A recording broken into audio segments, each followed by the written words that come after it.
Kaixo, ongi etorria, idazkera zientifikoa errepasatuko dugu. Hortarako gogoratu nola idazten den. Izaten ditugu bi biderkagai edo faktore. Aurrekoa A, izango litzake balio absolutua bat eta 10 artean dagoen zenbaki bat. Bat sartzen da, tartekoa da, baina 10 ez. Beraz izan behar du. Bat baina handiagoa edo berdina eta 10 baino txikiagoa. Bere balio absolutua. Horrek esan nahi du, negatiboa ere izan daitekela. Eta bestetik, 10 ber zenbaki bat. K eta K zenbaki hori da, zenbaki oso bat. Izan daiteke baita ere positiboa edo negatiboa. Eta horri, K horri, berretzaileari deitzen diogu magnitude ordena. Orduan, orden hori aldatzerakoan, adibidez, bi aldatzerakoan, gauzak asko aldatzen dira. Pentsa dezagun txingurri batean. Txingurri baten magnitude ordena zein dira zentimetroak. Eta bi magnitude ordena aldatzerakoan metrotara pasatzen ganean, zer agertzen gea gu. Orduan, bi magnitude ordena aldatzerakoan begira, txingurritik pasatzen gera gure tamainako errealitatera. Orduan, pentsa, ze gertatzen den, 4 magnitude ordena aldatzen direnean, 5 edo 6, ezta? Orduan, hau oso importantea da, magnitude ordena. Lehenengo zenbakiak idazkera zientifikoan nola jartzen ditugun gogoratuko dugu. Az gaitezen, hau, zer dago? Idazkera zientifikoan ez, zergatik? 10 baino handiagoa delako. Esan dugu aurreko faktoria edo biderkagaia izan behar dula bat eta 10 artean. Orduan, zer egin behar dugu? Bihurte eta faktoria erabili idaz bezala, edo beste modu bat azkarraga oraindik esango dizutana. Zer egin behar dugu? Txikitu, ezta? Zenbat? Magnitude bat. Orden bat bakarra. Txikitzen badugu, magnitude ordena bat, zein behar dugu hemen? Handitu. Zergatik? Bau, zenbaki bat delako. Orduan, zati bat jesten badugu, orekatzeko bestea igo behar dugulako.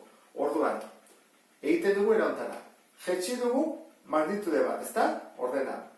Editzen da, 3,26. Zer egin behar dugunekin? Bat igo. Orduan, lehenko zenbakia ez zegoena idazkera zientifikoan, orain bai badagoela. Helioaren diametroa. 0,1 bider 10 ber minus 9 metro. Nanometroak, ezta? Baina guk hau ez dugu jarrita idazkera zientifikoan. Orduan, zer egin behar dugu? 0,1 horrekin handitu, ezta? Delako, bat baino txikiagoa. Handitzen badugu, aurreko faktoria zein badugu bestearekin txikitu. Horan, txikitu badugu. Zenbat? Bat, ezta? Horan, bat mugitzen dugu, handitu dugu. Bider, eta horan, hau txikitu bat dugu. Minus 9 baina bat txikiagoa zein da? Minus 10.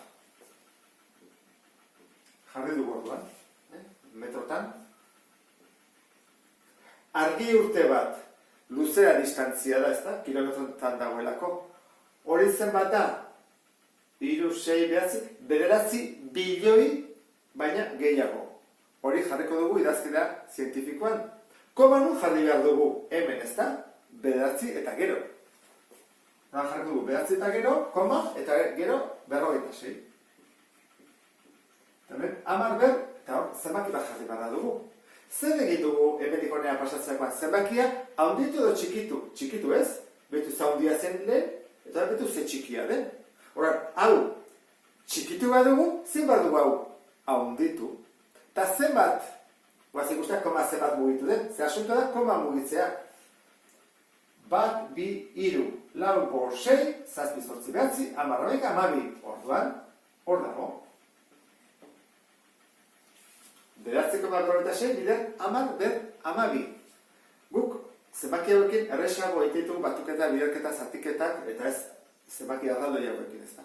Simplea da guretzako. Hurrengoa, koronavirusaren luzera.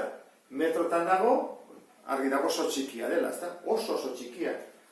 Bueno, hau baino, zer, txikiagoa da handiagoa. Hau baino handiagoa eta hau baino txikiagoa. Zenbaki hau handiagoa da. Komatik gertuago dago. Hoi urrutiagoa dago, beraz txikiagoa da. Guazen jartzea pixka bat hobetu, ezta? Hau, zeingo dugu zenbakia, handitu ez, oso txikia dago, zenbat? 1, 2, 3, 4, 5, 6, 7, 8, 5 eta gero jarri behar dako koma. 5 eta gero, baina ez dugu jarriko zerre, koma gabe, Eta zenbat esan dugu? Esan dugu, ez da? 1, 2, 3, 4, 5, 6, 7, 8. Horran da, 10 ber. Zein dugu, zenbakia txikitu eta handitu. Lehen zen oso txikia, onda oso handia, 5. Horran, handitu badugu hau, hau badugu txikitu, 8. Eta esan dugu, izan bat da, hau baina handiagoa, hori da, koronavirusaren luzera, eta bestea da, 1, 2, 3, 4, 5, 6, 7. Ber, minus 7. Zergatik? Handitu dugulako, malditu duguna 7. Bide hau jarraituz, zenbakiak pasatuko gerituzke idazkera zientifikora. Orain, adibide bat jarriko dut, eta bukatuko ditugu batuketak enketa, biderketak eta zatiketak eginez.